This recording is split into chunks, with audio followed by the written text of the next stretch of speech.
Stephen, hey man, Hello, hello. thank you for doing this podcast with me to help Absolutely. accomplish two things. One, to build a brand. Clif is my agent brand, and also, more importantly, to give people who are beginning this journey for the first time some insights and some information from somebody who's going through it in the process right now. Yep. Hopefully, that'll help them with their journey. Yeah. And you know, to get some ideas as to how they can prepare and what to think about in the future. So, without further ado, tell us a little bit about yourself. Yes. Thank you for having me. Thank you for taking the time. I know that when I first started this process, I thought it was a good idea to get this information out because you don't really think about it. So, and a little bit about myself. So my name is Stephen Mandracina. I have a wife and a 5-month-old daughter now. So I work in the metals industry. I'm a mechanical engineer by degree. I am 26 years old, born and raised in the suburbs of Philadelphia. And probably about a year ago now, coming up on a year, we moved down to suburbs of Atlanta, Georgia. Um, and that's where we're at now. And now we've been renting, but we're looking to buy now. So that's where we're at. Great, beautiful Yeah. family, man. You Thank you. guys are awesome. And how long have you been renting? And when did you decide to purchase a home versus rent? Yeah. So we've been renting probably for about 2.5 years now.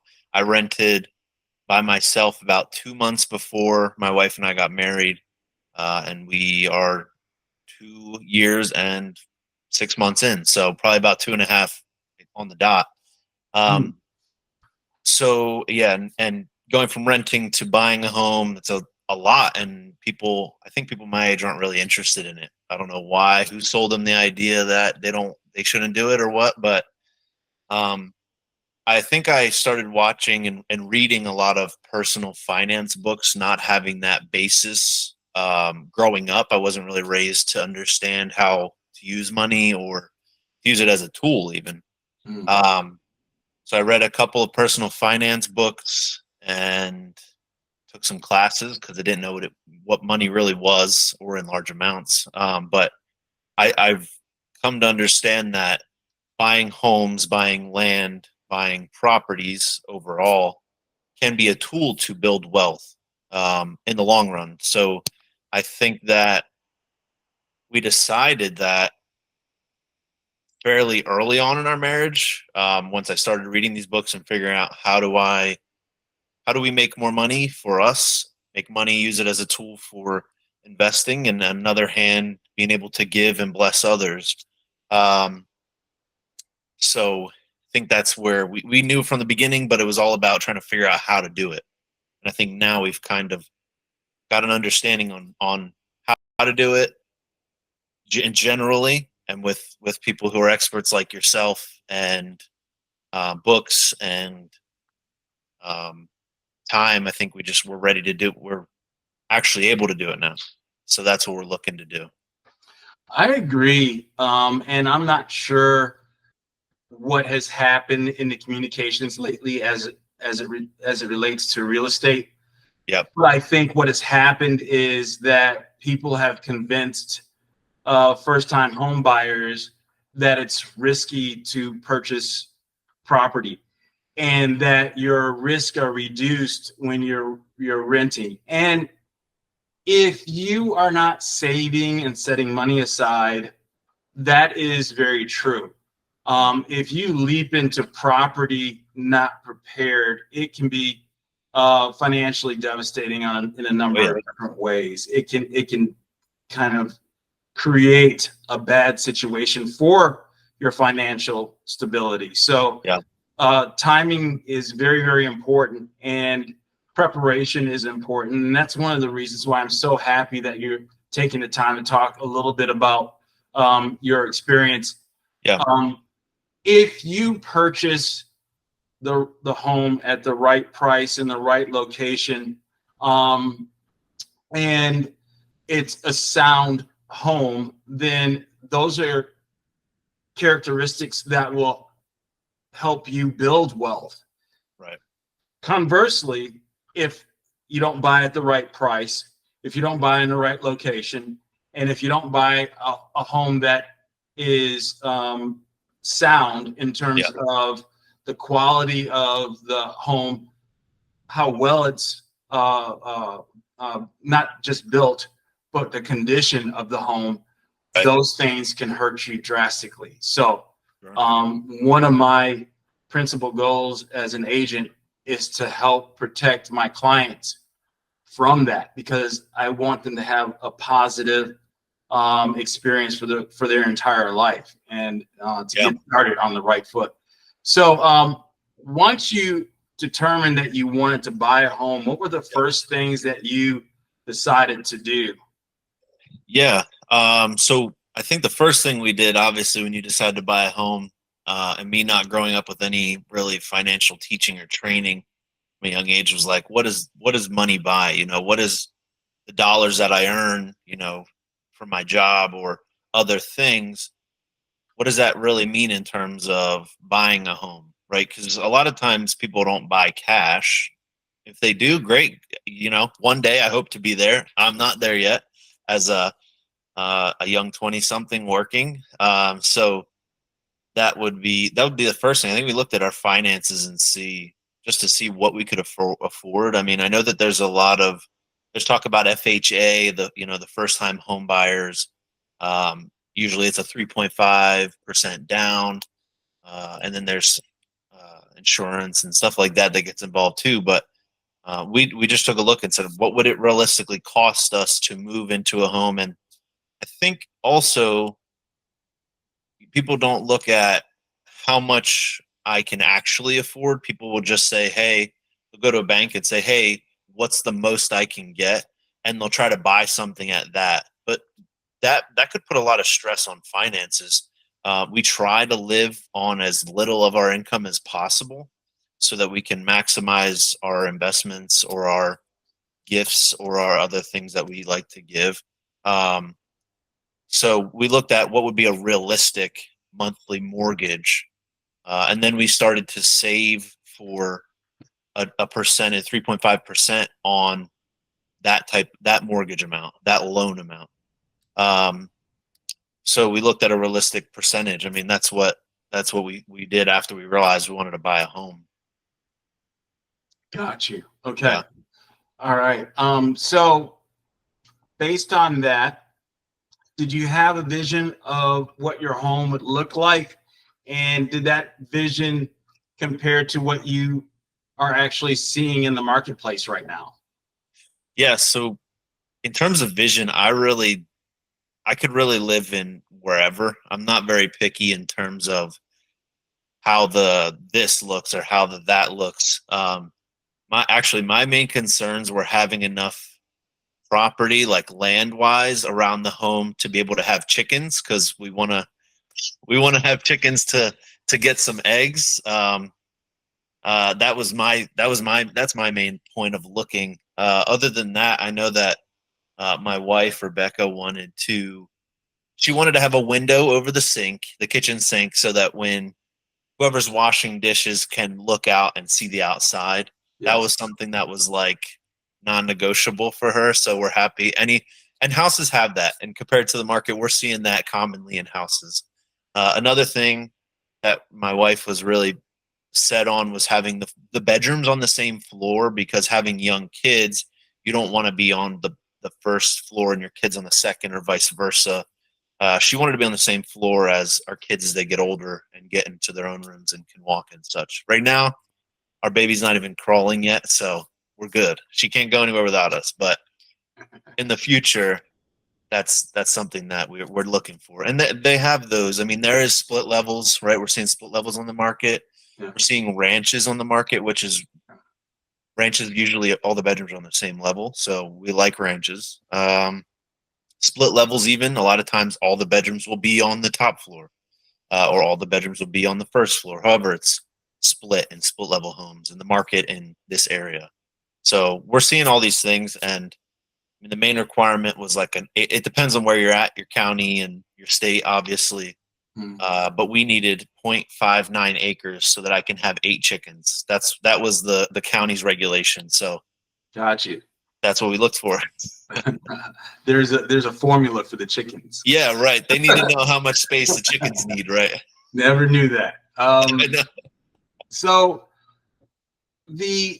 by the way, the baby is cute as all get out. She Thank is a you. cute pie. Yeah, thank you. And just a beautiful family. So when we began, we started out with a buyer's consultation. And what did you think about that consultation to start our journey in the beginning?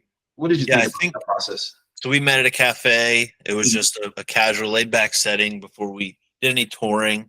And I was actually grateful for it because I really didn't know what buying a home really looked like from the paperwork aspect. There's a lot of paperwork that goes into it, contracts, negotiations, legal documents that you are now bound to if you sign. I think a lot of times, especially in a digital age where you can just click sign my name on the computer, you're not actually signing anymore and seeing the physical document.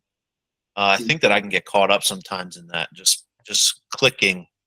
And so I think the consultation was good. We reviewed the contract. We reviewed the agreement that will come into me as the buyer and you as my realtor.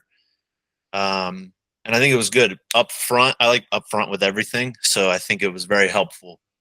And I think that kind of gave me a positive outlook. You know, you hear all these terrible things about the market. Oh, it's crashing. Prices are so high.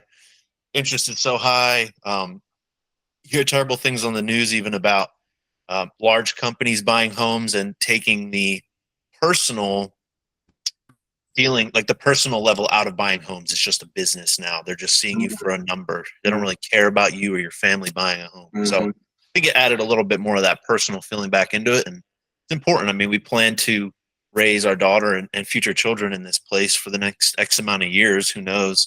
So I think it was helpful. Awesome.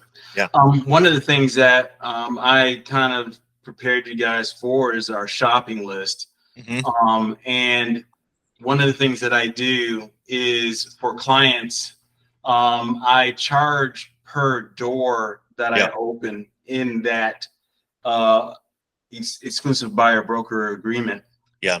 And one of the things, and here is the shopping list. And right now we've gone through roughly about 16 homes. Right. And on this shopping list, obviously we have multiple layers. We have what we need to tour, and that's where I will work with scheduling the tour. Then if we find homes that we consider of high of interest, then we move them to the top contenders. And that's where the CMAs will be done. And that's where we start talking about, well, what will we offer on this home to make a purchase? We get into the deep conversations about the home, so forth and so on. If the home doesn't measure up, then we put it in a toss out pile. And you can see our toss out pile is kind of large, but this is all part of the process. And basically it's the process of elimination. We want to eliminate all of the homes that don't check the boxes and that don't meet the standards that we believe will give you a return on your investment. Right. So this is kind of our guide as we go through the process. And once we get through this part, then, we start looking at things like the offer and then an inspection. So let's talk a little bit about that. Yeah. That aspect of things. What have you found? We made an offer on 2 homes, one where the offer wasn't accepted, the other one where the offer was accepted. Right. And then we started the inspection process. Can you talk a little bit about what your experience was there? Yeah. So fortunately, you Clif had recommended a general inspector for home inspections that had raving reviews online and we were comfortable using. They had great reviews, so we were just gung ho and not having to do all this research and background. And I think that we were ready, and we were hoping for a good inspection. Of course, you're hoping that they come back and say, "Hey, this home's in great condition. Here you go, sign off, and you've got a great house here." So we had a general inspection done first, and that was about $490. Mm-hmm. And then there was an adder for a $75, I guess it was a termite adder. So they would basically just do a deeper inspection and look for that wood rot or tunneling that termites do. Mm-hmm. And that was kind of the first stage. And so that took a couple hours. The inspector was very thorough, got that detailed report, and then we had to mull over it. So that was the first step. Yeah. Mm-hmm. And from there, basically, you have one of two things or one of two paths to choose. You can either say, well, this stuff is a little too much to overcome. I don't think that we want to take a chance. Yeah. Or you can say, let's get more information. To do that, basically, you have to go out and get certified, licensed inspectors that are specified or that have a specialty. For example, an HVAC system needs to be inspected by a certified HVAC person. Right. And you have to do basically an estimate.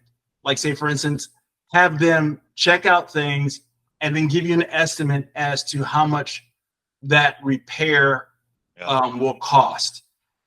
Yep. Once you have numbers, then you have something you can take to the seller and say, hey, look, this is what this would cost to get done. Are you going to take care of it, or are you going to give my client a credit?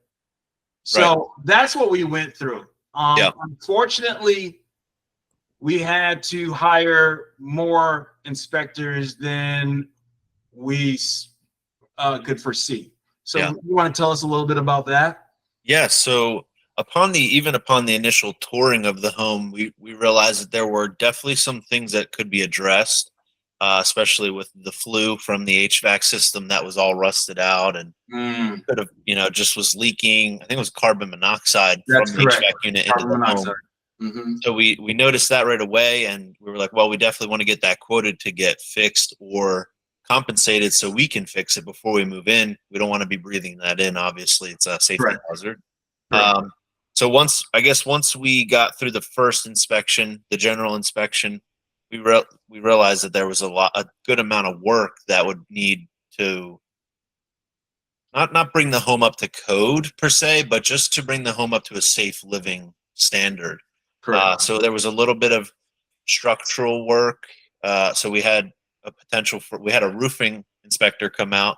He inspected the roof, specifically the joists. And there were some things there was some cracking on some of the joists that he disclosed. And there was some nails that were underdriven, which would lead to holes in the future, which is leaks. Holes in your roof means when it rains, it comes inside. Which was already happening. Right? And we thought it had been addressed because the roof was new, but we don't. After the inspection of the roofer, he said, no, it really hasn't been fixed because there's still areas of leaking. So that was one of the things. Back to the HVAC inspection that we had done. The units were old, but basically had to replace the whole flue, which goes from the basement where this HVAC unit was all the way up out through the roof.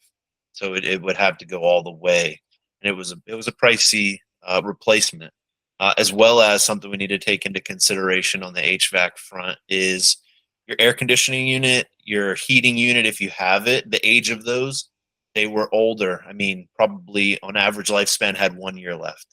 And in our discussion, it's about in the current day and age about $9,000, $10,000 to replace both of those things. That's correct. That needed to be taken into consideration as well. And the other two inspections were chimney. actually other 3 inspections. So we had there was a fireplace there, so we needed a chimney inspection done, make sure the integrity was good, and it needed it was all rusted out on the inside. So basically recommended a new metal flue. As you can see behind me, the metal flue goes up the chimney here. Right. You have to get it replaced if it's rusty. So, what else? So we have the electrical inspection as well. Yeah. The electrical inspection, there was a lot of issues. The house was built in 1975, and I don't even think it was built appropriately for 1975. There was no main distribution cutoff, so you couldn't kill the power to your house if you wanted to, neither in the panel or at the service connection outside, which was bizarre. So if I wanted to fix something, I'd have to call the utility company, say, hey, can you shut off the power to my house, and then fix it. Or if there was an electrical fire, I could not turn it off locally. I'd have to call the utility company and ask them to shut it off again. So that was the electrical part. Some of the outlets weren't done right, obviously. So then the next inspection would be the plumber. There was some smaller things. Plumbing actually wasn't terrible. There was a cracked toilet, but that's an easy fix. It could just be the flange underneath. Some flex hose that wasn't recommended, but there was only a leak in one of them, and that would be an easy replacement. Yeah. But like you said, you need to do all these inspections so you know what you're walking into. And it could sink you. If you don't know what you're walking into, you buy a home, and I think our totals were about $32,000 in repairs to get it up to safe living standards. It wasn't like code, this wiring is wrong or something. It was structural issues, electrical issues, a little bit of plumbing issues, roofing. So yeah.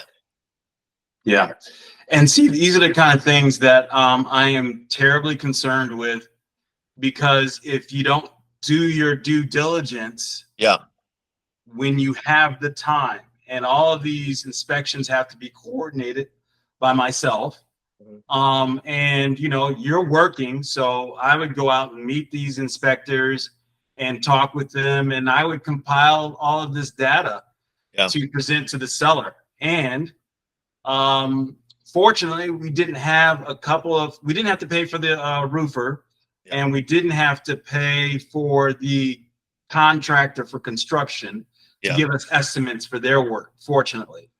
We did not do the plumbing primarily because we were already had a list, had an outlay of cash that, if we had this list taken care of, that little bit of plumbing, we didn't need an inspector to come out. So we canceled that inspection just so that we wouldn't have to, shell out more money unnecessarily. We were already at $32,000. So we presented all of our findings to the seller, and unfortunately, you want to tell us what happened? Yeah. So, well, I'll go a little bit back. So we had these issues. None of these were disclosed to us in the beginning of the process, and so eventually we ended up putting an offer in at list price, or sorry, I should say at asking price of what they were trying to get for the house. So we figured it's at asking price. They didn't disclose any issues. Probably good to go, right? That well, it'll be no problem. So once we started discovering these issues, we were kind of, curious why wouldn't you mention it, or even, be at a lower price comparative if there's going to be costs. So maybe they didn't, and we'll just say, maybe they didn't know. So we put in this offer, and we went back. We were in the due diligence period, did all our inspections, and we said, hey, these are the things that need to bring this house to be a safe home to live in. And they came back and said, we'll give you $10,000 of the $32,000 worth of repairs. And we were like, well, we're at asking price. If we accept that $10,000 and then have to shell out $22,000, now we're $22,000 over the price of the home, and that's negative. So talking from an ROI perspective, we're already in the hole on the property. Exactly. Yeah. And so I'm glad you brought that point up in terms of the disclosures. Yeah. In Georgia, every home, even when you have disclosures, is sold as is. It's a buyer's beware state. So you definitely, in order to protect yourself, and one of the things, it's very important to have an agent who is thorough about these things. To protect yourself, you have to really do your due diligence, because once you purchase the home, and like you said, you're in the hole, 22,000 plus. So, and that's just what we've investigated. So, the disclosures aspect, this was an institutional seller, if you will. I'm not going to mention their name.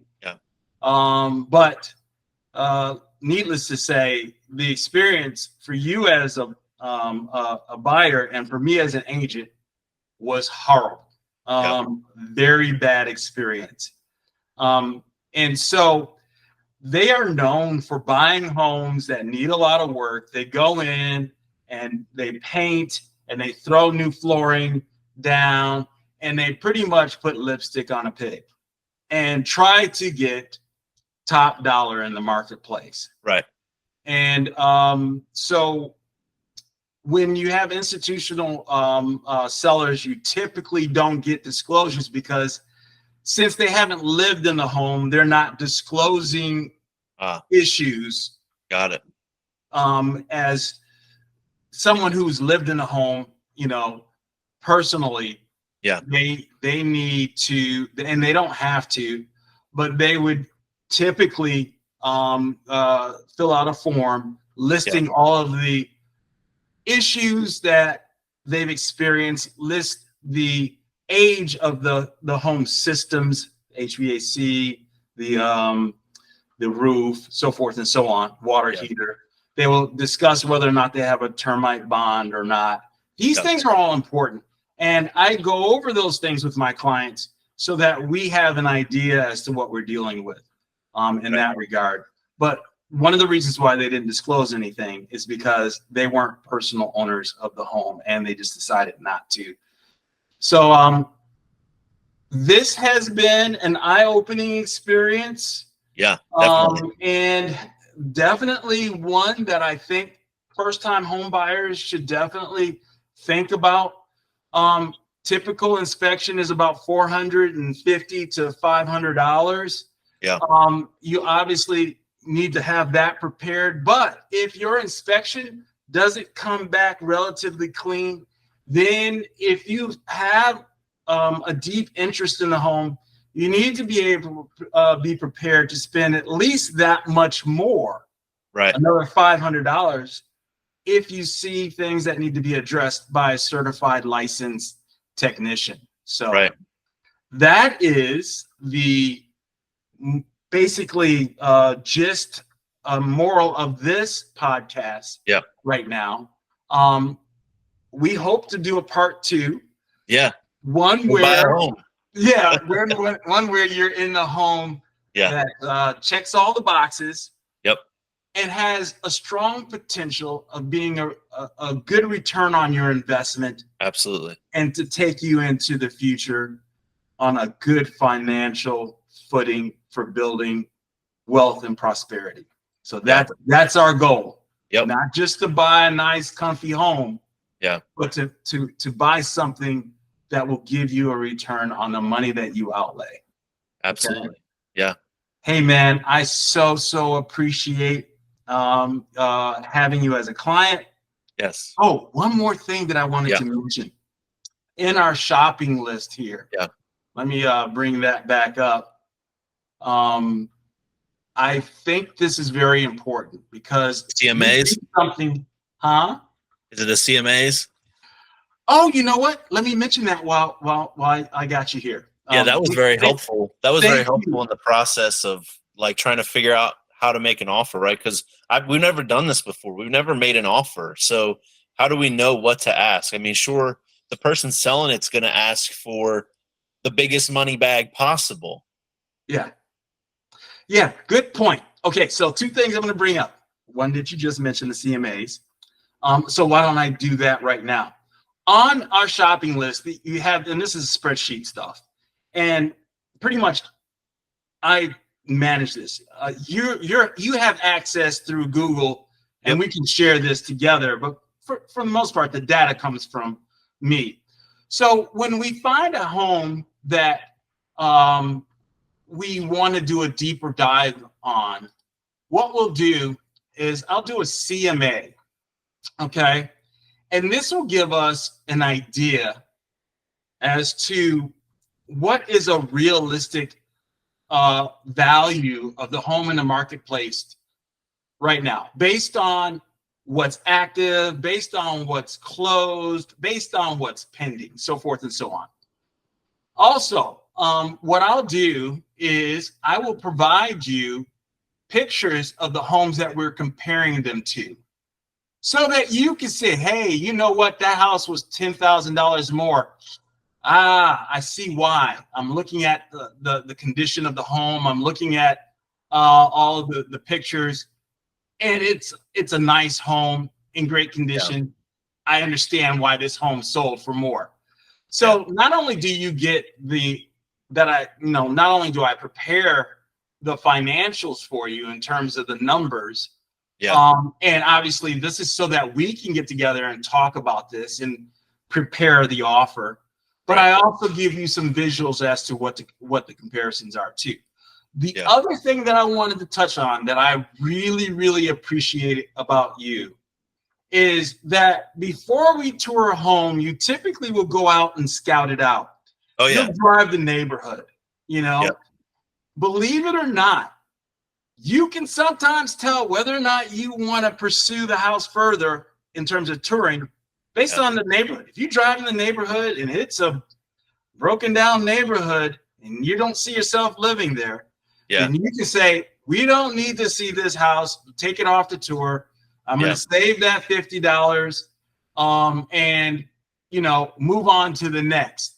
Right. That is very, very key. It saves you time. It saves me time. It saves you money. And we get to the homes that really count. So awesome work on your end. Thank you. You're doing everything right. We just got to get the right house. That's all there's to it. We just got to find the right house, and we will find it. So I have one more thing to add. Okay, sounds good. So I think that, preparing for buying a home, this is like my closing thoughts to anybody watching this podcast. I would say be prepared to walk away if it's going to put you in a negative financial position. Unless you just have cash flush to the teeth that you want to output the extra, in our case, extra $22,000 to fix everything. That was the bare minimum, $22,000. So there was more to fix as well, but I was willing to fix and replace the other things. So I would say try to pad your down payment if possible. They say, oh, you'll need 6 to 9%. That's for like a 3% mortgage, or 3% down on your mortgage, 3% roughly for closing costs. But have a couple extra thousand around just in case, because I would rather personally spend almost, in this case, it could have been up to $1,400 if we had been charged for all of the quotes and stuff. I would rather spend that $1,400 than $22,000+. Amen. When you move in. So be prepared to walk away. It's not ideal. You love this home. You see yourself living there. But in terms of straight dollar signs, you're going to be in a negative cash flow. So. Man, there was a lot of sauce in this podcast, bro. Thank you so much. Yeah, and, absolutely. I can't wait to get to part 2. Thanks again for your time, and have a great weekend. Happy Friday. Yes. And we're going to get back to work and get that house. Oh, yeah. Thank you. Thank you for having me. My pleasure. Take care. Yeah, you too. Bye-bye.